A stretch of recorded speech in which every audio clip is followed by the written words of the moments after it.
Selamat datang ke Bantuan MY, saluran anda untuk info terkini bantuan rakyat Malaysia. Assalamualaikum dan salam sejahtera. Selamat datang kembali ke Bantuan MY, saluran yang membawakan informasi terkini berkaitan bantuan kerajaan untuk rakyat Malaysia. Terima kasih kepada semua yang terus menyokong channel ini. Jangan lupa tekan butang subscribe dan aktifkan loceng notifikasi supaya anda tidak terlepas maklumat terbaru. Dalam video kali ini, kita akan membincangkan mengenai persoalan yang sedang menjadi perhatian ramai, iaitu adakah benar terdapat penerima STR 2026 yang menerima bayaran fasa 3 dan fasa 4 secara sekaligus. Untuk penjelasan, situasi tersebut memang berlaku, tetapi ia bukan melibatkan semua penerima STR. Bayaran sekaligus ini hanya diberikan kepada golongan tertentu berdasarkan kaedah penyaluran khas yang dilaksanakan kerajaan. Kementerian Kewangan sebelum ini memaklumkan pelaksanaan penyaluran STR 2026 bagi kawasan pedalaman di Semenanjung Malaysia diperluaskan bagi memastikan bantuan sampai kepada penerima yang menghadapi masalah akses, terutama mereka yang tinggal jauh dari pusat bandar. Antara kawasan yang terlibat termasuk beberapa lokasi pedalaman seperti Cameron Highlands, Kuala Kangsar dan kawasan sekitar Sungai Siput yang mempunyai komuniti sukar mendapatkan kemudahan perbankan. Dalam pelaksanaan tersebut, seramai 226 penerima telah menerima bantuan STR dengan jumlah keseluruhan sebanyak 155,900.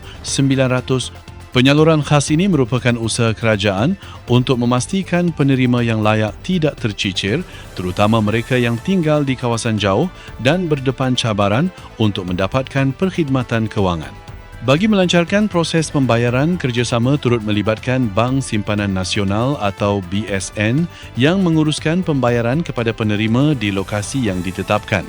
Jadi, timbul persoalan utama, adakah bayaran tersebut bermaksud STR fasa 3 dan fasa 4 diberikan serentak? Jawapannya, ya.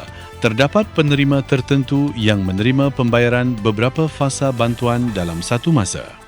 Namun, perkara ini hanya melibatkan penerima yang berada dalam kategori khas seperti komuniti kawasan pedalaman, sukar mendapatkan akses ke bandar dan tidak mempunyai akaun bank.